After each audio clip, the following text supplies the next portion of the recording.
Hey Google, make Saunders Dutch Stroopwafel recipe. Okay, I've got a recipe called Sanders Dutch Stroopwafels from Vonk.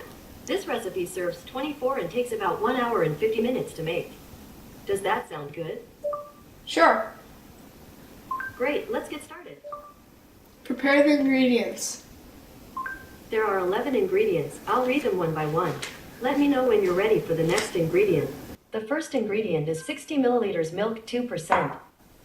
The second ingredient is 14 grams active dry baker's yeast, 1 large egg, 150 grams sugar, 250 grams unsalted butter, melted, 500 grams white flour, unbleached, 1 teaspoon ground cinnamon, 1/2 teaspoon salt, 1 cup brown sugar, 2 tablespoons dark corn syrup. The last ingredient is 1 cup heavy whipping cream. That's it. Let me know when you're ready to start.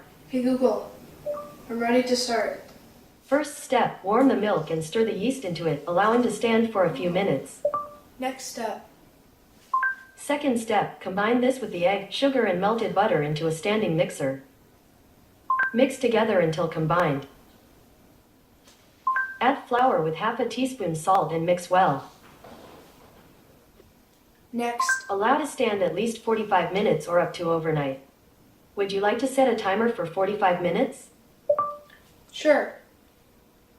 Okay, setting a timer for 45 minutes. Next step.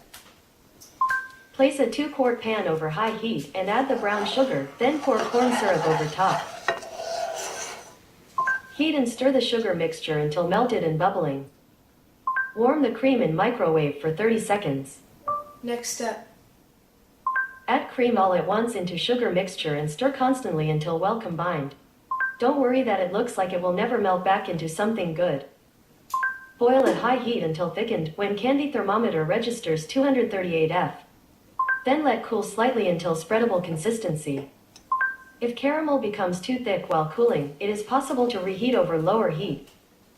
Warm the waffle iron. Measure 40-gram balls and flatten before placing in waffle iron. Bake until steam stops, 1 to 2 minutes. Once cooked, quickly split each waffle down the middle to make 2 halves. Spread slightly cooled syrup over 1/2 and place the other on top to finish. Cut with 3-inch circle cutter after syrup is in place. This was the last step. Enjoy!